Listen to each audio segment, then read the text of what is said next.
Comfort as Chair of the Public Accounts Committee. Kruger.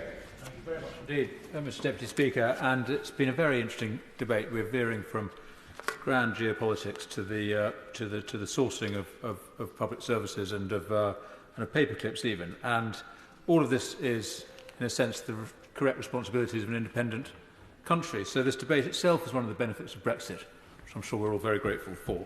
And I'm particularly pleased with the contents of this bill and what the government and the amendments that the government has tabled. And I think of it as the Patriotic procurement bill, which is exactly what we need.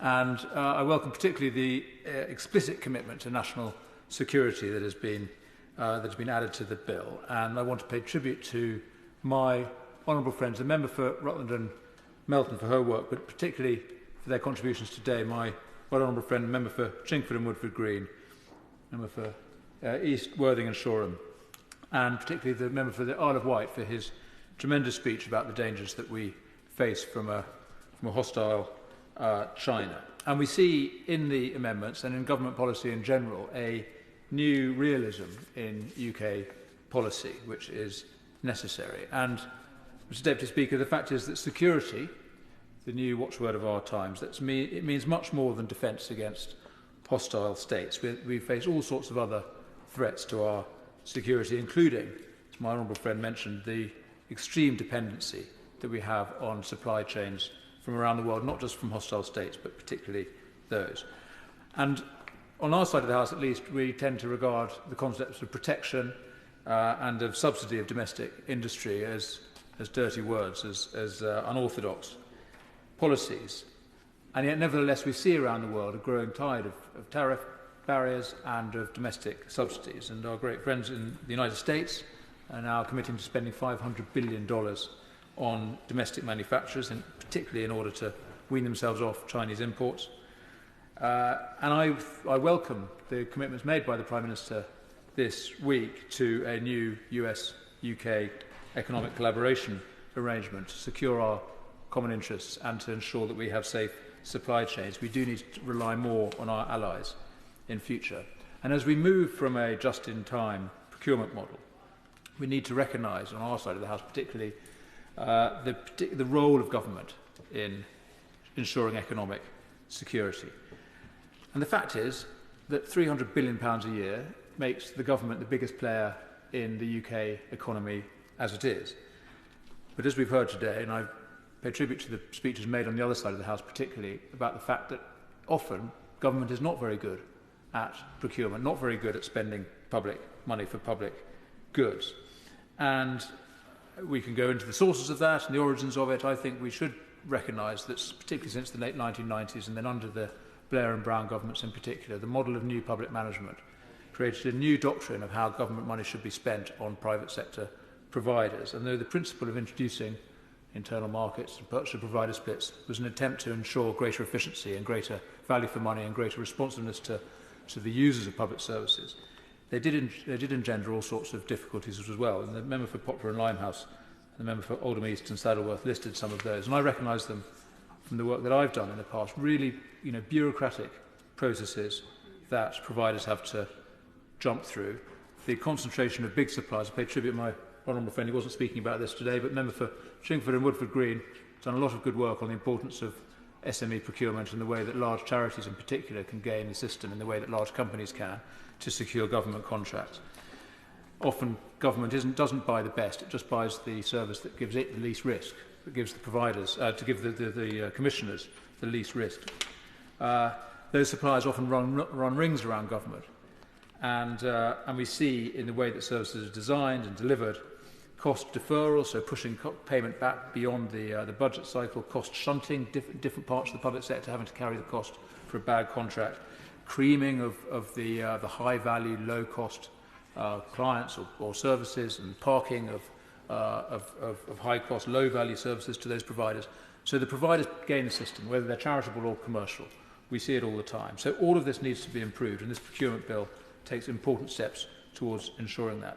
But I want to ask more fundamentally the question about whether it's right for government to be so big, to have such a vast role in the British economy. And I welcome the I think the brave speech made by the Chancellor last night, just recognising that we have an unsustainable reality in this country, which is that the trend rate of growth of the economy is only 1.6% in the years ahead, whereas public spending is forecast to rise at 2%, and that's excluding debt repayments. So we have a complete mismatch. We are not complying with Macawber's principle. We are spending more than we are making. This is clearly unsustainable. The Chancellor's answer to this, and of course the right answer, probably the biggest part of the answer, is growth. How do we generate growth in the economy? And his answer is productivity gains. That is essential. Absolutely right. And he highlights, and relevant to this debate, the productivity challenges in the public sector. And he pointed out a figure I was not familiar with. It's absolutely terrible. The output of the public sector since the pandemic has fallen by 6%. So while the private sector has recovered its productivity, the public sector has not, and that is a chronic problem. So his answer is we need, and I quote it as, we need to be much more efficient in the public sector. Happy to give way. Yeah, I'm interested and fascinated by the speech he's making, because he's quite right in one sense. But we did a report at the Centre for Social Justice about 4 or 5 years ago, and we looked at productivity.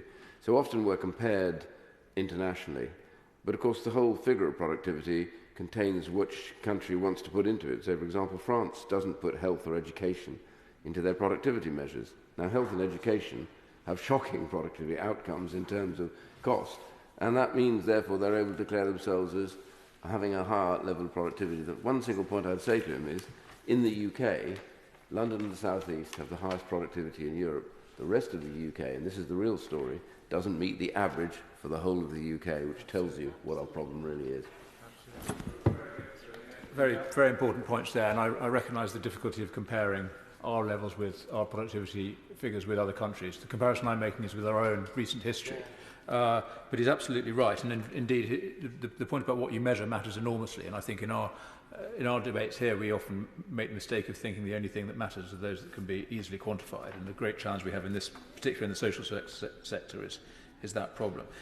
So while the government is committed, quite rightly, and I absolutely support it, to improving the efficiency and the productivity of the public services, there is another great challenge that we have, and which doesn't get enough reference, which is the need to reduce demand on the system as a whole. We are spending so much, not just because we are inefficient, but because the demand on the system is so high. And I don't need to run through all of the enormous budgets that we spend on things, social breakdowns, consequences of social problems that we should have averted. In criminal justice, in the health budget, in what's called social protection, £150 billion categorised as social protection in the public finances, not pensions, but paying for people who have tough lives. And we should be seeking to reduce the cost of those budgets, because each one of those costs is in a sense, people in trouble. And both for financial and for social reasons, we should be trying to reduce that expenditure. So how do we do that? Well, we need social reform. And I'm not going to go bore the House with long thoughts on that. But we need public sector reform, as has been mentioned a bit today, and including procurement reform. And I just acknowledge what Labour are suggesting in some of their amendments and some of the speeches we've heard, which is an objection to the whole model of outsourcing. And I recognise the objections to some of the failures of public service management, new public management over the last generation, and some of the challenges of outsourcing and of competition in the public sector or for public services. But I don't think insourcing everything is the answer, reverting to a sort of pre-1990 model of everything being delivered by the central state, as one of the amendments here, and as Unison are championing. That is not the right model. We need a better model of outsourcing that relies much more on civil society, and particularly on the local community-based services, which the UK is so rich in and which do such a great job. If only we could measure their value properly, and if only we could commission their services effectively, which is what this bill aims to do. I do declare an interest, Deputy Speaker. I set up and ran for many years projects working in prisons with youth services. And I'm a personal acquaintance with the challenges of EU procurement, of social fund commissioning, but also of central government and of local government contracts. None of it is easy, and I'm familiar with all of these the frustrations of getting on the frameworks, expressing interest, bidding through tenders, going through pointless competition processes when there's only really one obvious provider in fact, the obvious provider has helped design the service, but they still have to jump through loads of competitive hoops, which then some other random provider comes in and swipes. speak bitterly from experience, being treated as bid candy on a long contract. So the challenges that small social enterprises face is very significant. The difference between procurement and commissioning is not often acknowledged. We often have procurement departments doing much more work that's frankly too complicated just for them on their own. We need to have proper commissioning where the people who are paying for a service work collaboratively with providers and with stakeholders, with the service users, and with other parts of the system to design the service together, in which everybody brings their assets, their resources, skills and experience to co-design the service that is needed locally. And this bill, I think, brings us much closer to that model, and I greatly welcome the measures that are made, particularly around simplification of tendering. The single portal is a very, very important development, good for transparency as well.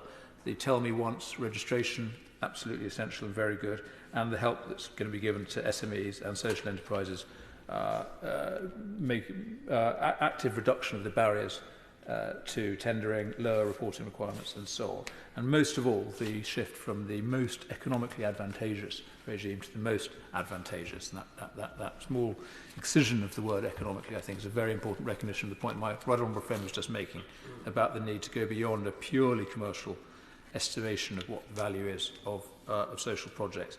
I would actually go further. In the report I wrote for the government in 2020, trying to deliver the value, to maximise and sustain the enormous contributions that communities were making during the first lockdown. How do we ensure that we could sustain that? I suggested that we recognise and declare that the whole of government commissioning, the whole of public service spending, is to deliver social value for the public.